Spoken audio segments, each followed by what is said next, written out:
Assalamualaikum warahmatullahi wabarakatuh. Saya Syarifah Aulia dari kelas 3 karyawan B jurusan Manajemen Fakultas Ekonomi dan Bisnis. Saya di sini akan mempresentasikan tentang materi-materi untuk memenuhi tugas UAS di semester ini. Yang pertama ada mufrad, itu tentang etika sosial birrul walidain.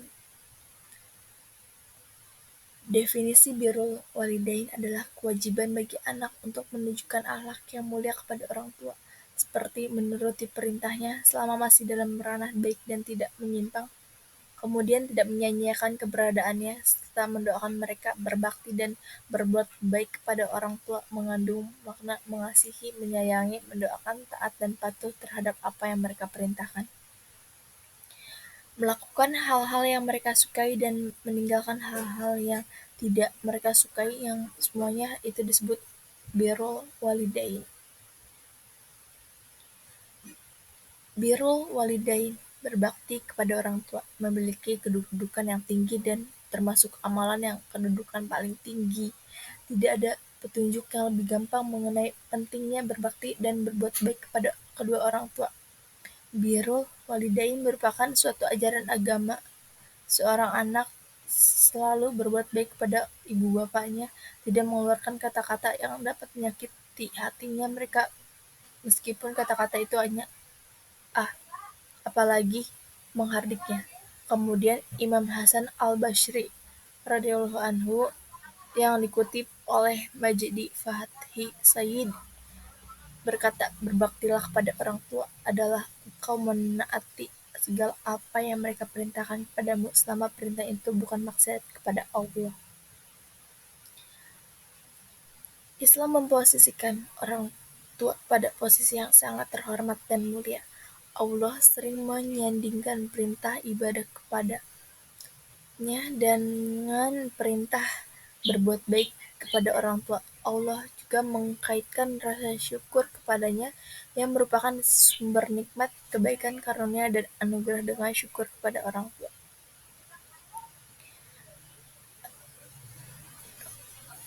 Sesuai dengan ayatnya, Quran Surat Al-Luqman ayat 14, dan kami perintahkan kepada manusia berbuat baik kepada kedua orang tua ibu bapaknya. Ibunya telah mengandungnya dalam keadaan lemah yang bertambah-tambah dan menyapih dalam 2 tahun. Bersyukurlah kepadaku dan kepada orang tua ibu bapakmu, hanya kepada Allah kembalimu.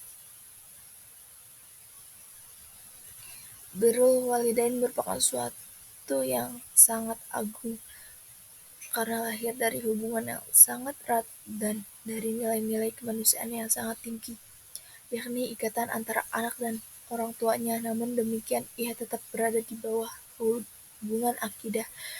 Dalam menafsirkan ayat tersebut, Syed Qutb dalam tafsir Fi Zilalil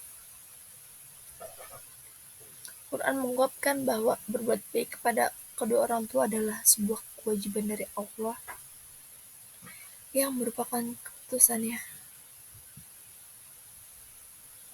Kewajiban berbakti kepada orang tua juga ditegaskan oleh Rasulullah dalam beberapa hadis. Abu Hurairah radhiyallahu anhu menceritakan, telah datang seorang laki-laki menemui Rasulullah dan berkata, apa yang engkau perintahkan kepadaku Rasulullah? Menjawab, berbaktilah pada ibumu. Orang itu mengulangi perkataannya kepada Rasulullah, menjawab, berbaktilah kepada ibumu. Orang itu mengulangi perkataannya, lalu Rasulullah pun menjawab, berbaktilah kepada ibumu. Orang itu mengulangi pertanyaannya yang keempat kali. Rasulullah menjawab, berbaktilah kepada bapakmu. Hadis radhiyallahu dari Bukhari, Muslim, dan Ibnu Majah.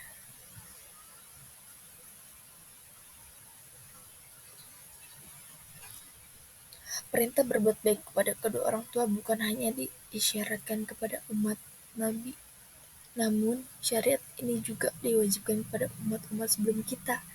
Hal ini terlihat pada firman Allah kepada Bani Israel yang tercantum dalam Quran Surat Al-Baqarah ayat 83.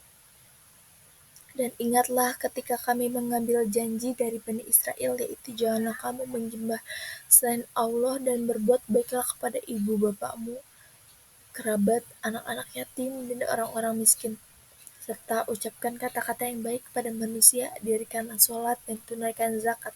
Kemudian kamu tidak memenuhi janji itu, kecuali sebagai sebagian kecil dari kamu, dan kamu selalu berpaling. Tidak diragukan lagi bahwa berbakti kepada orang tua merupakan ibadah dan amal saleh yang utama. Oleh karena itu, seorang anak yang berbakti kepada kedua orang tua dengan semata-mata dengan mengharapkan ridho Allah pasti mendapatkan balasan yang setimpal. Berbakti kepada orang tua akan mendatangkan timbal balik yang mulia dan pahala besar yang diberikan Allah baik di dunia maupun di akhirat. Dalam hadis juga terdapat banyak sabda-sabda Rasulullah yang menunjukkan kewajiban sang anak berbuat baik kepada orang tuanya. Dari Abdullah bin Mas'ud radhiyallahu anhu berkata, saya bertanya kepada Nabi, amalan apa yang paling disukai Allah? Beliau menjawab, salat pada waktunya. Saya bertanya lagi, kemudian apa? Beliau menjawab, berbuat baik pada orang tua. Saya bertanya lagi, kemudian apa? Beliau menjawab, berjihad di jalan Allah. Hadis H.R. Bukhari dan Muslim. Berikut ini keajaiban atau balasan anak pada orang tuanya.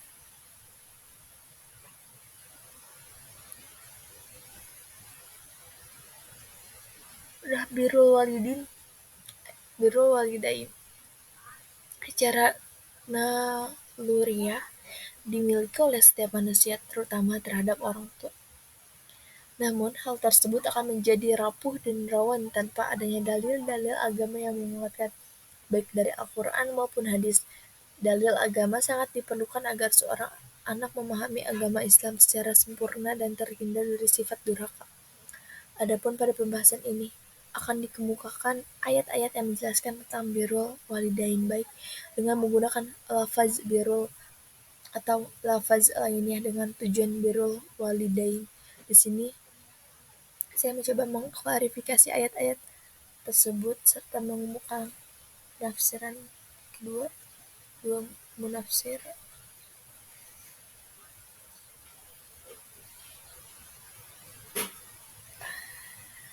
Terima kasih. Merawat kesehatan jiwa.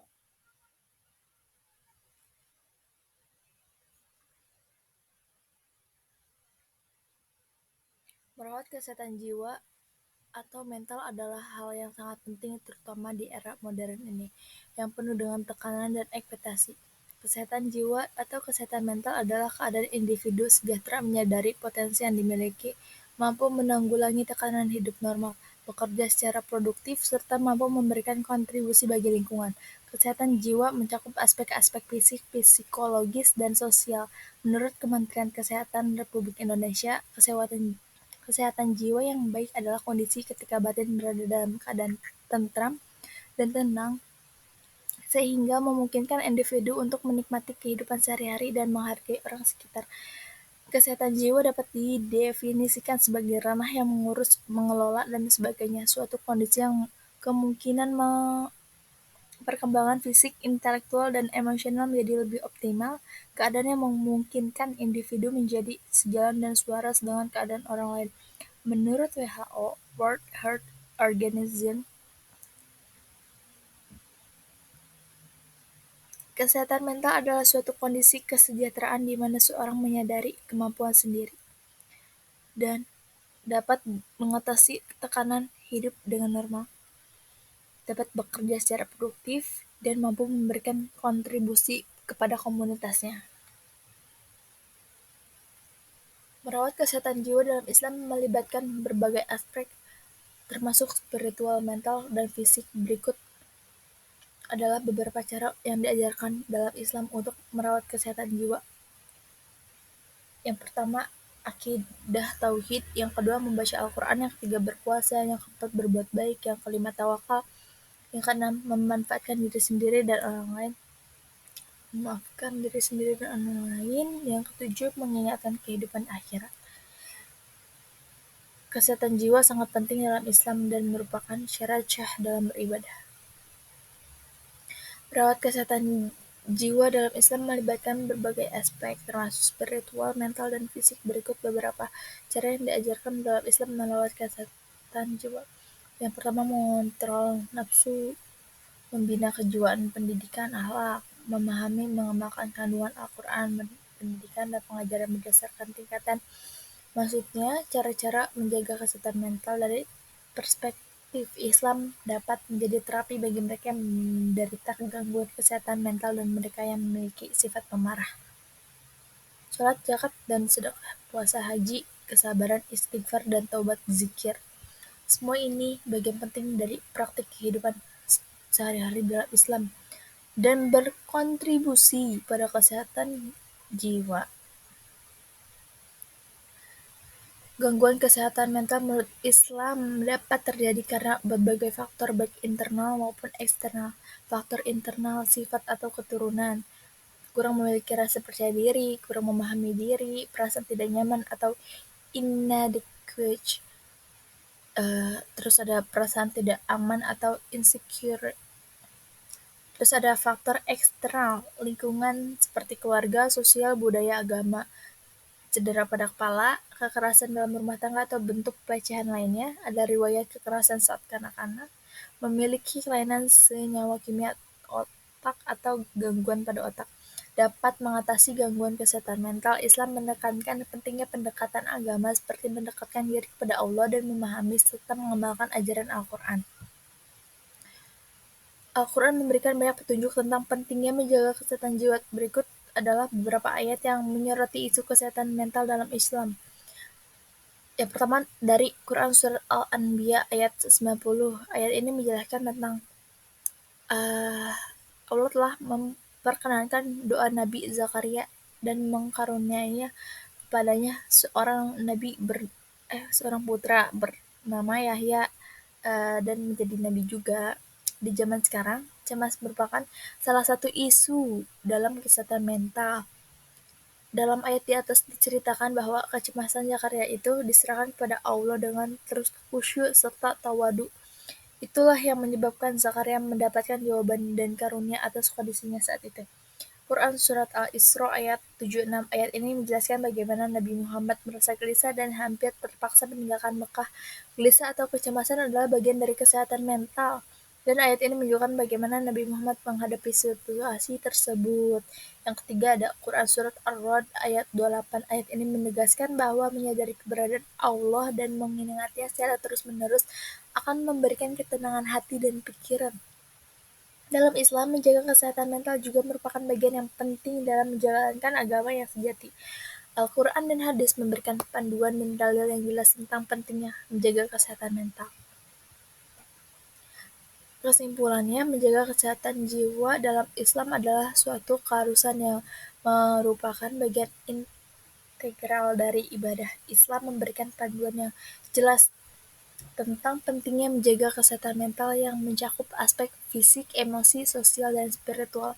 Beberapa cara diajarkan dalam Islam untuk merawat kesehatan jiwa meliputi mengontrol nafsu, membina jiwa dan pendidikan akhlak, memahami dan mengamalkan kandungan Al-Quran, pendidikan dan pengajaran berdasarkan tingkat, melakukan ibadah seperti sholat, zakat, sedekah, puasa, haji, kesabaran, istighfar, dan taubat dan zikir. Islam juga menekankan pentingnya menjaga kesehatan jasmani dan fisik yang dilakukan dengan cara menjaga kebersihan, olahraga, menjaga asupan makan. Semua ini terintegrasi dalam setiap aktivitas ibadah. Dalam konteks kesehatan mental, Al-Quran dapat berfungsi sebagai obat penyembuh. penyakit fisik maupun rohani. Ketenangan jiwa juga dapat dicapai dengan zikir kepada Allah, rasa takwa, dan perbuatan baik merupakan metode pencegahan dari rasa takut dan sedih. Terima kasih. Jiwa penyayang. Jiwa penyayang dalam Islam adalah sikap yang harus ditumbuhkan oleh setiap muslim terhadap semua makhluk Allah, baik itu kepada manusia maupun pada binatang. Sikap penyayang ini ditunjukkan dengan perilaku tolong-menolong, terutama ketika orang lain berada dalam kesusahan. Islam mengajarkan perilaku terpuji pada diri sendiri dan orang lain. Salah satu akhlak mulia pada diri sendiri adalah perilaku bekerja keras. Sementara itu, di antara perilaku terpuji pada orang lain adalah sikap setia kawan dan penyayang. Perilaku terpuji dan akhlak yang mulia ini adalah satu misi ajaran Islam secara universal, sebagaimana sabda Nabi, "Sesungguhnya aku diutus untuk menyempurnakan akhlak." Hadis riwayat Baihaqi. Islam yang mengaitkan pembentukan masyarakat penyayang dengan 3 hubungan dasar, yaitu hubungan manusia dengan Allah, hubungan manusia sesama manusia, dan hubungan manusia dengan alam. Hasrat untuk mewujudkan masyarakat penyayang dan sebuah negara yang aman tidak akan tercapai melainkan dengan mendahulukan individu yang berteraskan Islam terlebih dahulu. Menjadi jiwa penyayang dalam Islam adalah salah satu ajaran penting yang diajarkan oleh agama ini. Islam mengajarkan perilaku terpuji pada diri sendiri dan orang lain. Salah satu akhlak mulia pada diri sendiri adalah perilaku bekerja keras. Sementara itu, di antara perilaku terpuji pada orang lain adalah sikap yang setia kawan dan penyayang. Perilaku terpuji dan akhlak yang mulia ini adalah salah satu misi ajaran Islam secara universal, sebagaimana sabda Nabi, "Sesungguhnya aku diutus untuk menyempurnakan kemuliaan akhlak." Hadis riwayat Baihaqi. Islam mengaitkan pembentukan masyarakat penyayang dengan 3 hubungan dasar, yaitu hubungan manusia dengan Allah, hubungan manusia dengan sama manusia, dan hubungan manusia dengan alam. Hasrat untuk mewujudkan masyarakat penyayang dan sebuah negara yang aman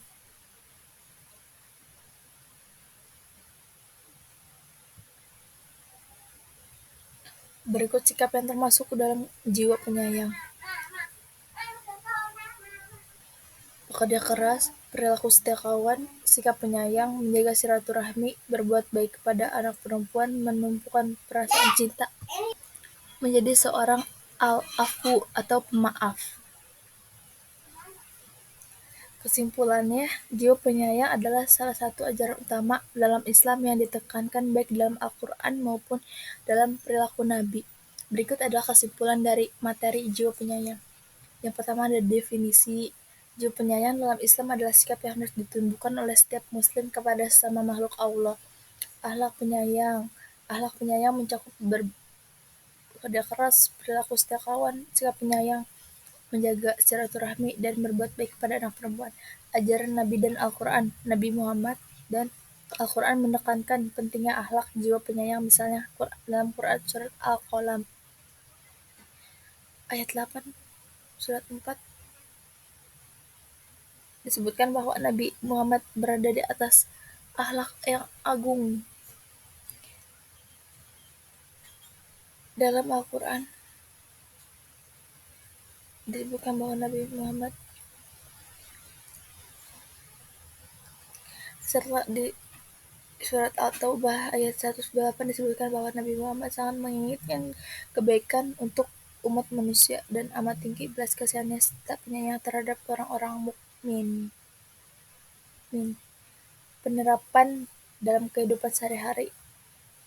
Dengan demikian, menjadi jiwa yang penyayang adalah sebagai integral di ajaran Islam, merupakan cerminan dari akhlak Nabi dan ajaran Al-Quran. Sebagai umat Islam diajarkan untuk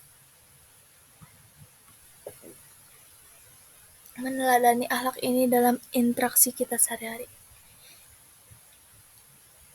Terima kasih. Akhlak politik. Pengertian tentang akhlak politik.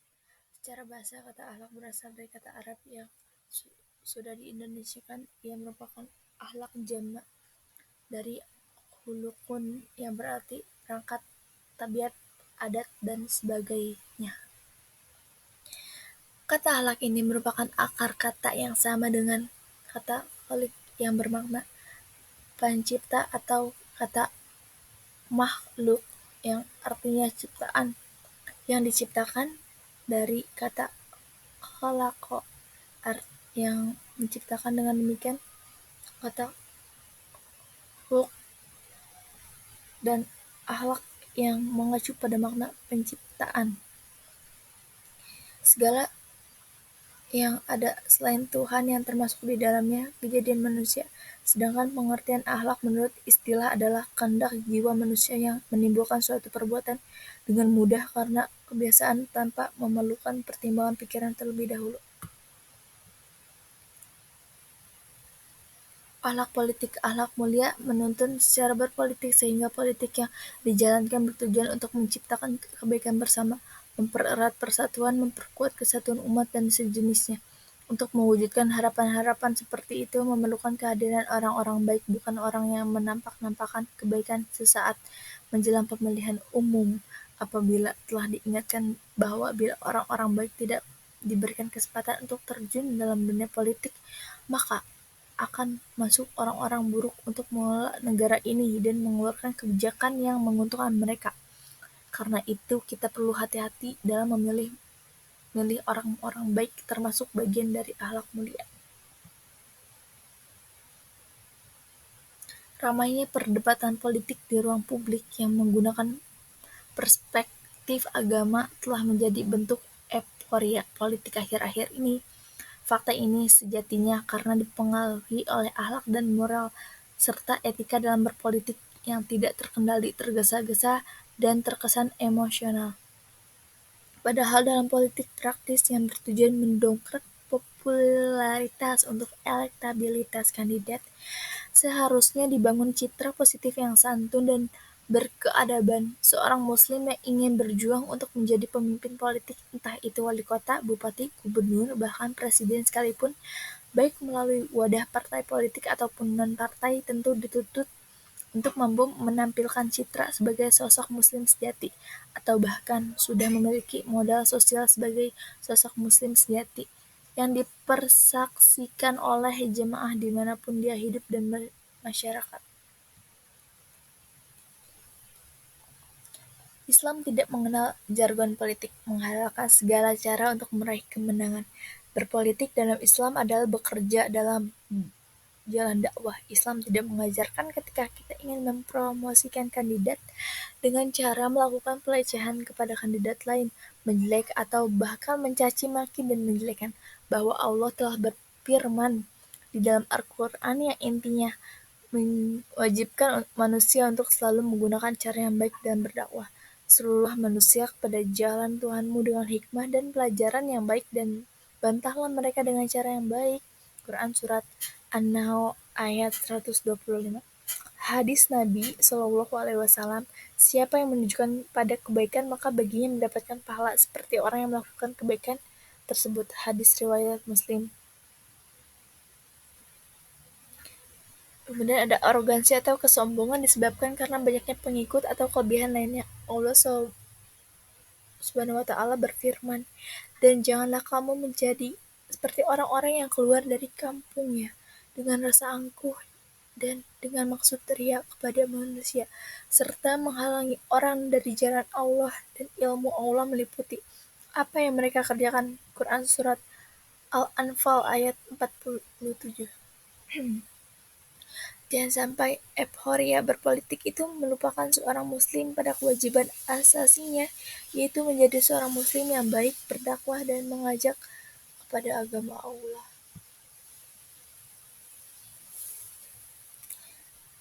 Islam mempunyai dua sumber, yaitu Al-Quran dan As-Sunnah, yang menjadi pegangan dalam ketentuan segala urusan dunia dan akhirat. Kedua sumber ini sekaligus menjadi sumber akhlak Islamiyah. Prinsip-prinsip dan akidah ilmu akhlak Islam semuanya berlandasan kepada wahyu yang bersifat mutlak.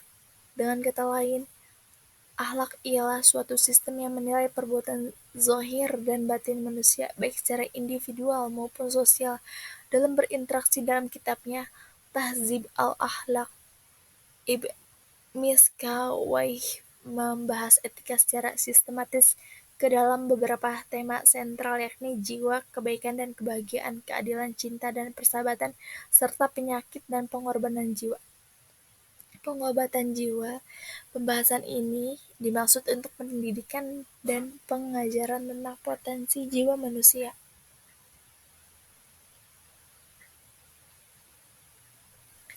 Akhlak berfungsi untuk mengkaji dan meneliti aspek perilaku dan perbuatan manusia. Akhlak menilai dari segi baik atau buruknya perbuatan itu, apa yang patut dan apa yang tidak patut dilakukan seseorang. Segala tindakan manusia dilakukan secara sadar dan dengan ikhtiar, dengan berhubungan dengan Allah, sesama manusia, alam sekitar, hubungan dengan diri sendiri, dan sebagainya. Semuanya mengandung nilai akhlak. Segala tindakan manusia yang berupa pribadi maupun bersifat sosial, ekonomi, politik, kebudayaan, dan sebagainya mengandung nilai akhlak yang diambil dari pertanggungjawaban kepada mereka yang terlibat di dalamnya.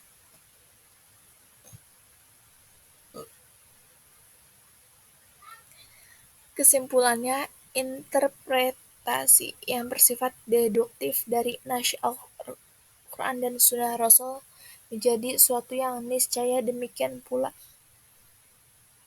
sebaliknya, ketika realitas sosial muncul, legitimasi atas realitas itu pun harus jelas dalam etika politik Islam. Artinya, realitas yang baik dapat diberikan justifikasi sebagai suatu yang patut dipertahankan jika sesuai dengan spirit Mash tersebut.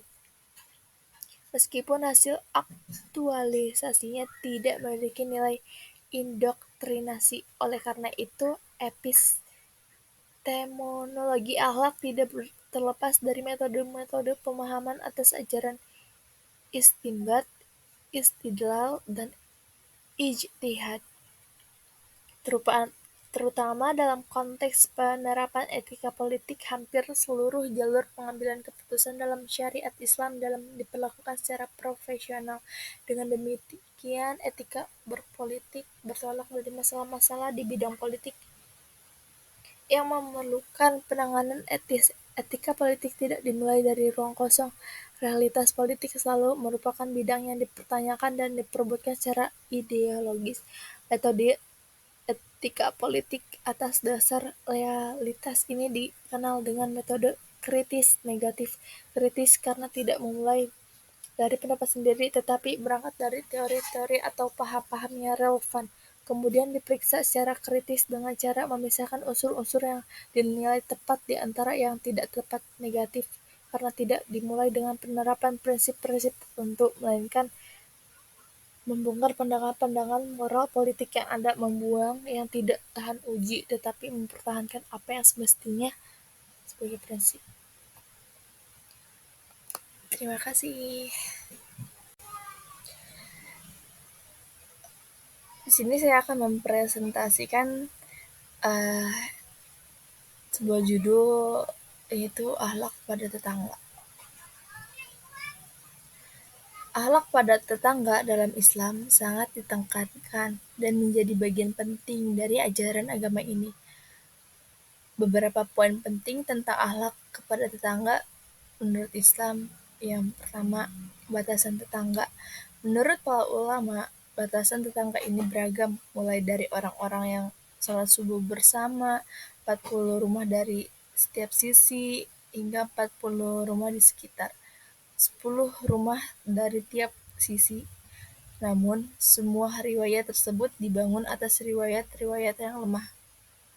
Oleh karena itu, yang tergolong tetangga bagi kita adalah setiap orang yang menurut adat kebiasaan setempat dianggap sebagai tempat tinggal kita, sebagai tetangga kita. Kedudukan tetangga, hak dan kedudukan tetangga bagi seorang muslim sangatlah besar dan mulia. Sampai-sampai sikap terhadap tetangga dijadikan sebagai indikasi keimanan. Yang ketiga, ada anjuran berbuat baik kepada tetangga. Islam mengajarkan kepedulian kepada sesama manusia dalam konteks bertetangga, baik berdasarkan hubungan darah maupun dekat tempat tinggal. Menyadari hak dan kewajiban bertetangga dalam ajaran Islam merupakan esensi etika bermasyarakat. Yang keempat ada ancaman atas sikap buruk kepada tetangga.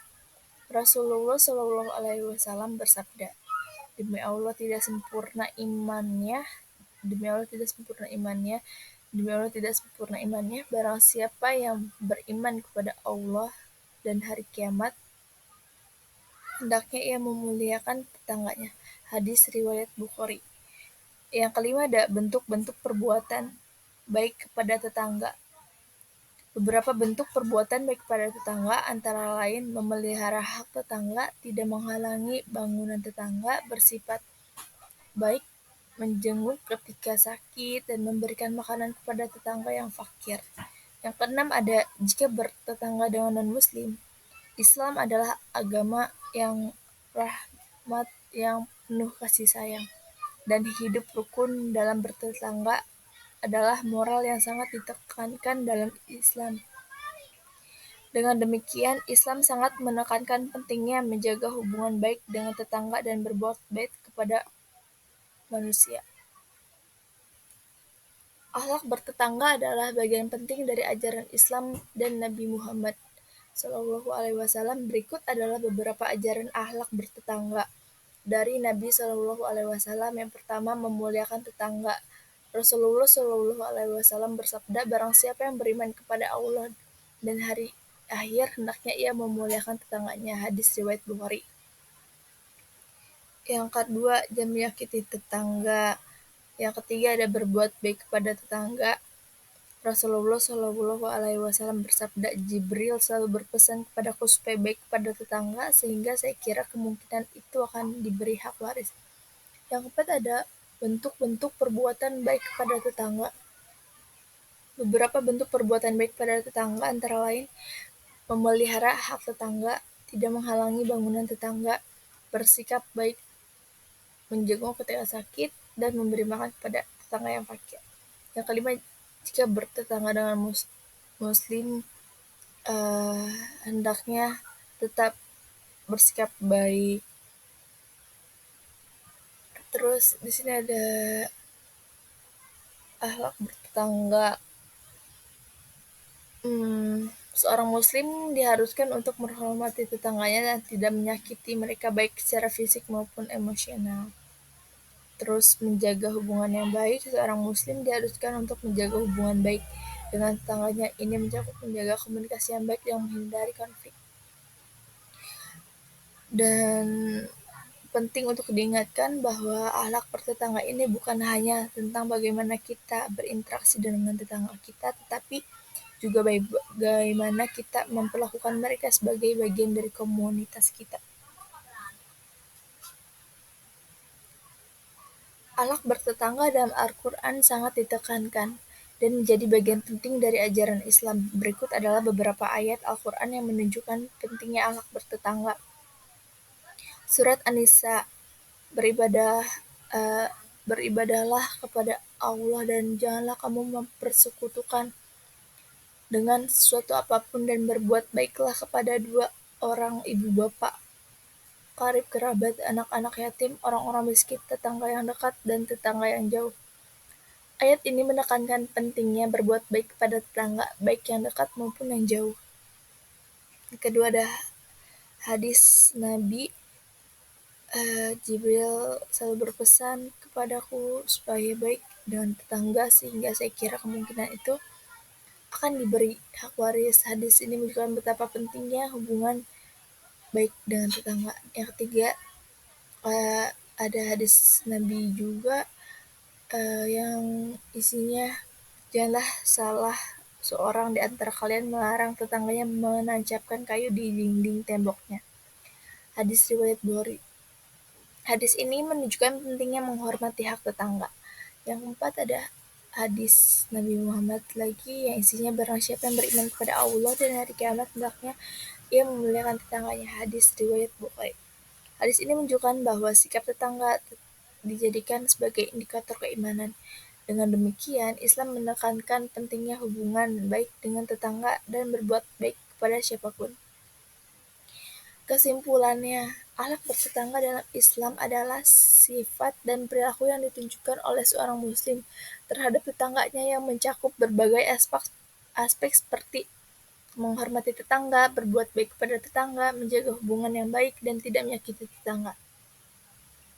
Berikut adalah kesimpulan dari ajaran akhlak bertetangga dalam Islam menurut Al-Quran dan hadis. Yang pertama ada batasan tetangga, yang kedua kedudukan tetangga, yang ketiga ajaran berbuat baik kepada tetangga, yang keempat ancaman atas sikap buruk kepada tetangga, yang kelima bentuk-bentuk perbuatan baik kepada tetangga, yang keenam jika bertetangga dengan non-muslim.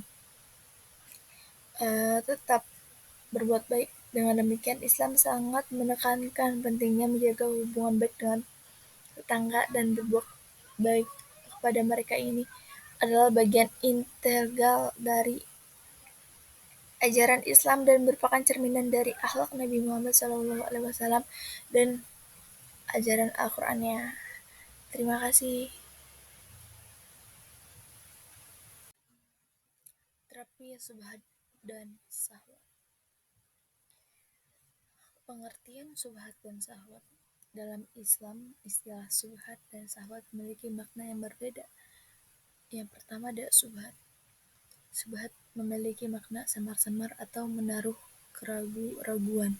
Sebagai istilah dalam ajaran Islam, subhat adalah urusan yang samar hukumnya di antara halal atau haram.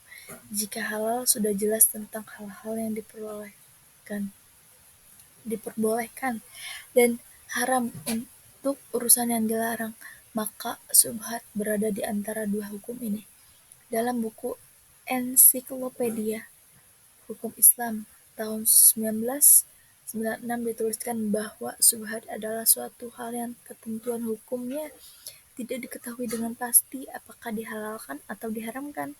Pada pengertian yang lebih luas lagi, subhat adalah sesuatu yang tidak jelas apakah benar atau tidak, atau masih mengandung kemungkinan benar atau salah. Sedangkan sahwat dalam Islam merujuk pada hasrat dan nafsu yang dimiliki oleh manusia. Ini bisa mencakup berbagai jenis hasrat, yaitu hasrat makan, minum, tidur, dan hasrat seksual. Islam mengajarkan bahwa syahwat bukanlah suatu hal yang buruk atau harus dihindari sepenuhnya. Sebaliknya, Islam mengajarkan bahwa syahwat harus dikendalikan dan diarahkan dengan cara yang benar dan sesuai dengan ajaran Islam. Misalnya, hasrat seksual harus diarahkan dengan konteks pernikahan yang sah. Demikian pula hasrat makan dan minum harus dijaga agar tidak berlebihan dan harus dihindari saat berpuasa. Dengan demikian, subhat dan syahwat adalah dua konsep penting dalam Islam yang berhubungan dengan bagaimana seorang muslim menjalankan hubungan sesuai dengan ajaran Islam.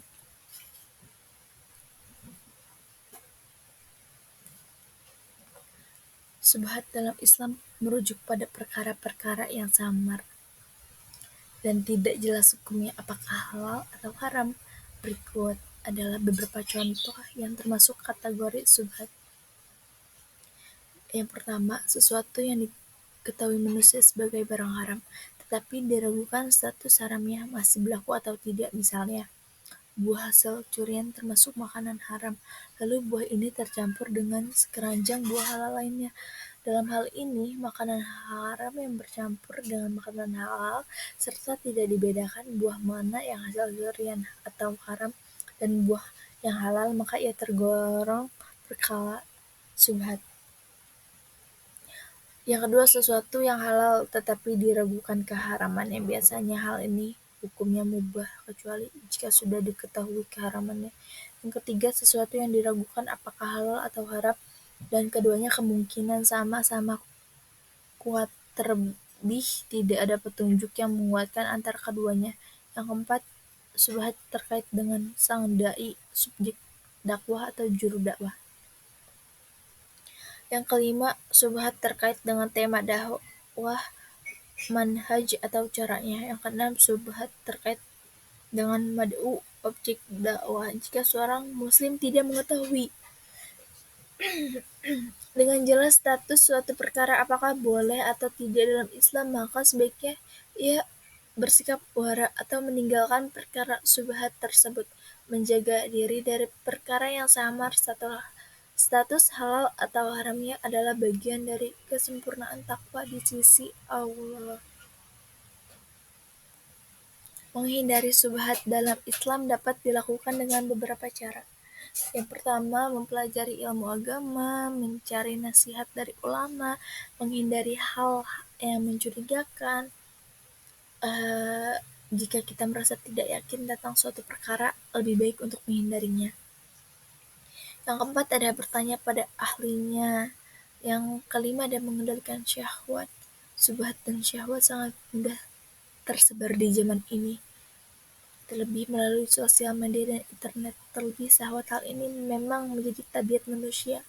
Akan tetapi, apabila tidak terkontrol, maka akan sangat berbahaya. Yang keenam, ada menghindari syubhat dengan ilmu dan sabar.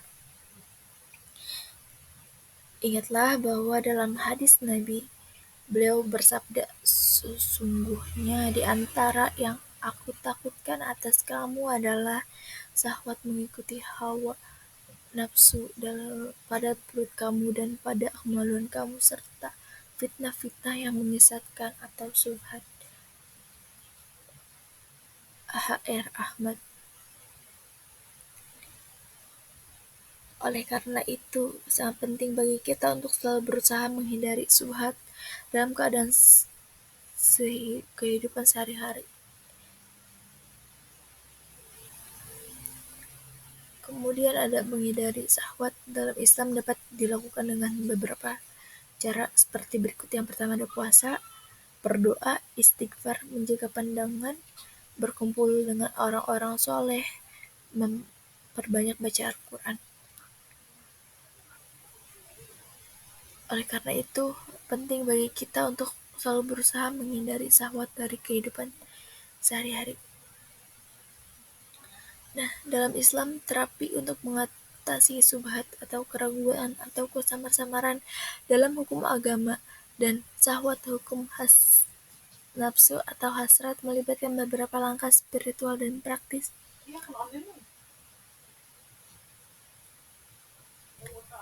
Dalam Islam, terapi untuk mengatasi syubhat.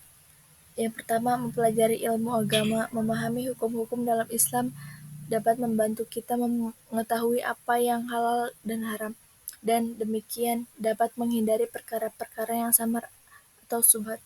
Mencari nasihat dari ulama, menghindari hal yang mencurigakan. Untuk mengatasi syahwat ada puasa, berdoa, istighfar, menjaga pandangan, berkumpul dengan orang soleh, banyak baca Al-Quran.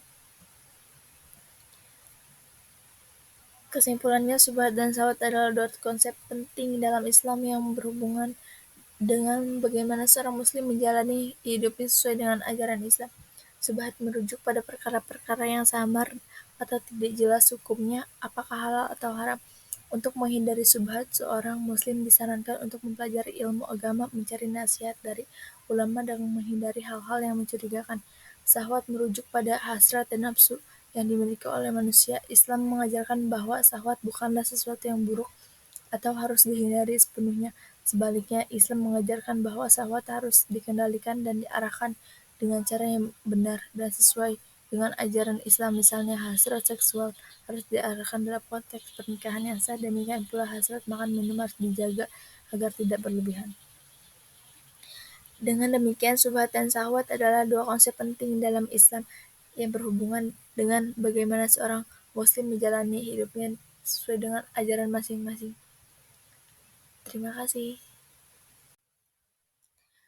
Saya di sini akan menjelaskan judul tentang akhlak terpuji, adil dan ihsan. Sebelumnya kita harus tahu apa sih adil dan ihsan. Berikut adalah penjelasan atau pengertian tentang adil dan ihsan. Adil dan ihsan adalah dua konsep akhlak terpuji dalam Islam. Adil. Adil dalam Islam berarti memberikan hak pada setiap orang dengan menjadi haknya. Sikap adil yang harus ditunjukkan oleh setiap muslim dalam berbagai aspek kehidupan, termasuk dalam berinteraksi dengan orang lain, dalam memutuskan suatu perkara, dan dalam membagi harta. Sedangkan ihsan adalah melakukan yang terbaik dalam beribadah kepada Allah, baik ibadah muhdah maupun ibadah ghairu muhdah. Ihsan yang berarti berbuat baik pada sesama manusia dan lingkungan. Dalam konteks beribadah kepada Allah, ihsan berarti seorang hamba yang beribadah kepada Allah seakan-akan ia melihat Allah. Apabila ia tidak melihatnya, maka sesungguhnya Allah melihatnya. Sedangkan dalam konteks berbuat kepada sesama manusia dan lingkungan, ihsan berarti mendermakan dengan segala jenis kebaikan pada siapapun makhluk, baik manusia maupun hewan, sesuai hak dan kedudukannya. Dengan demikian, adil dan ihsan adalah dua konsep akhlak terpuji dalam Islam yang sangat penting dan harus diterapkan oleh setiap muslim dalam kehidupan sehari-hari mereka. Adil dalam Islam berarti memberikan hak setiap orang sesuai dengan yang menjadi haknya.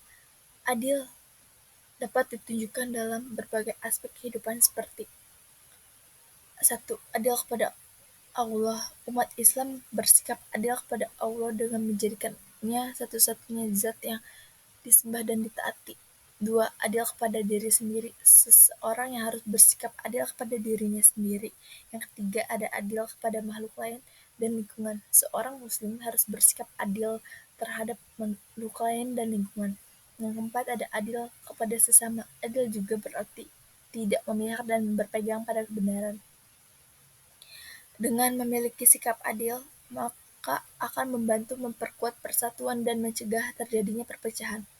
Adil berasal dari kata Arab yang berarti berada di tengah-tengah, jujur, lurus, dan tulus.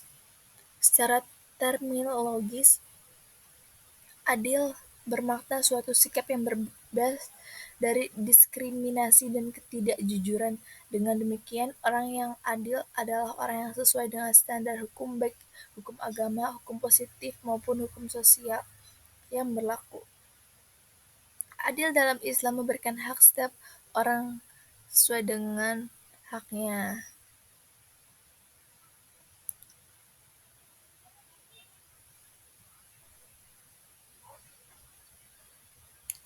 Berikut adalah cara untuk menerapkan sifat adil di lingkungan.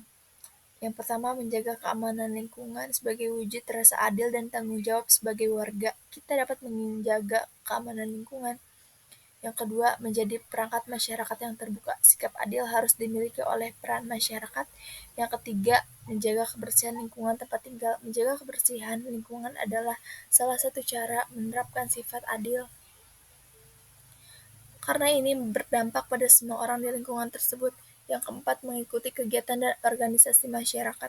Dengan mengikuti kegiatan dan organisasi masyarakat, kita dapat berkontribusi secara adil untuk kebaikan lingkungan. Yang kelima, saling menghormati orang lain.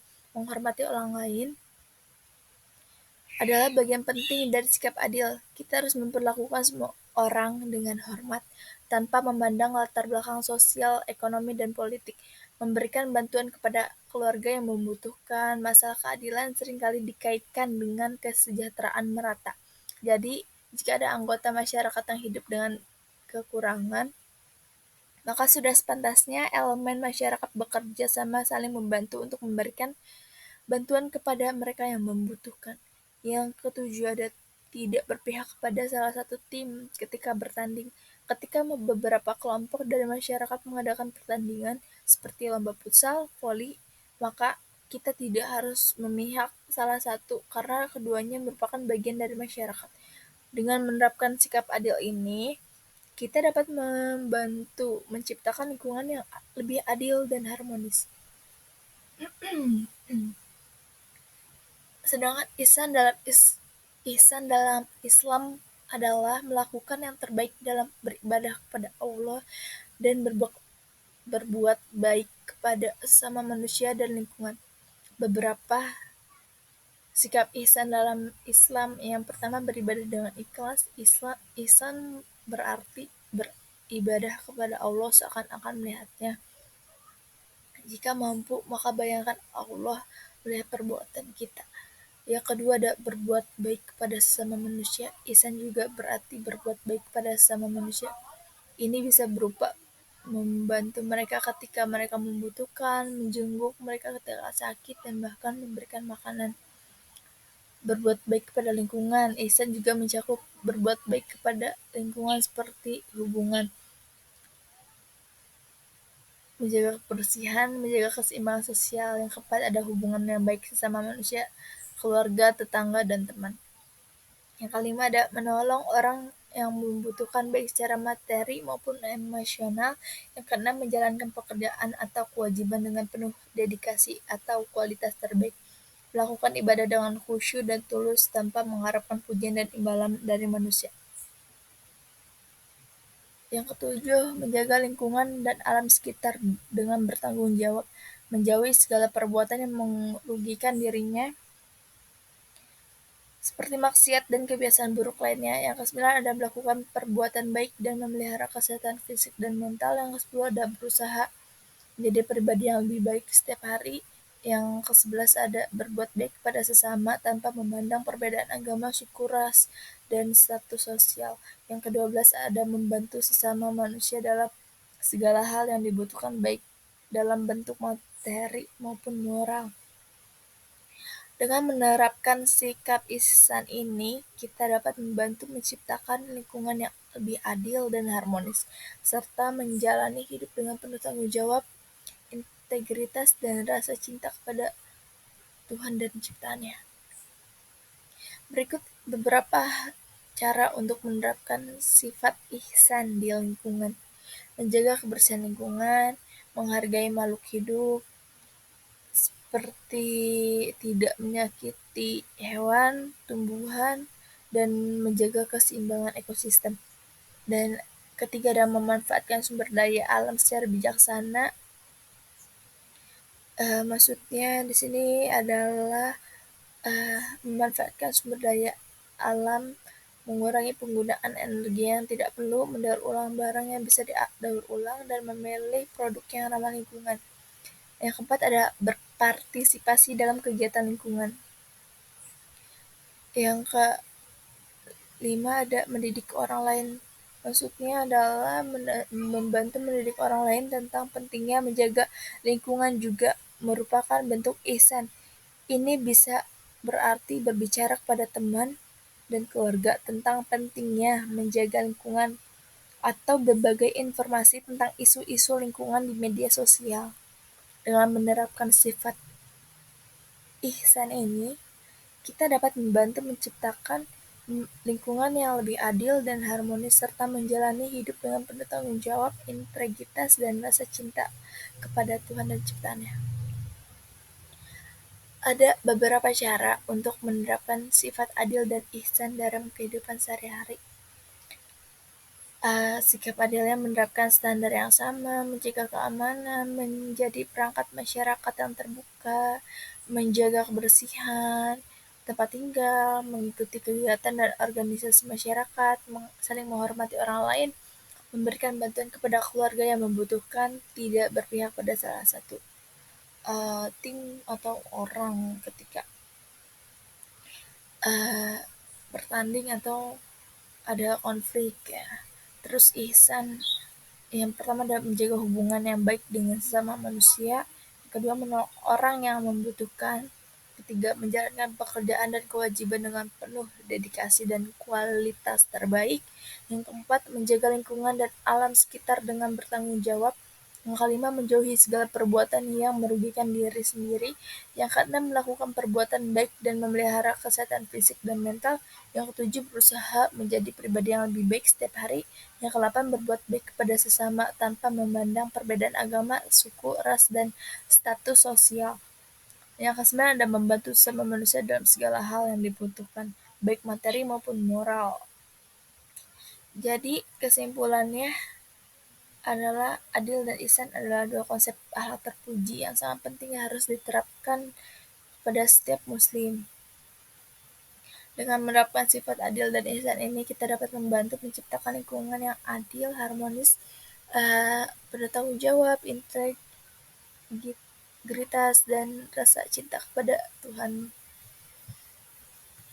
Terima kasih.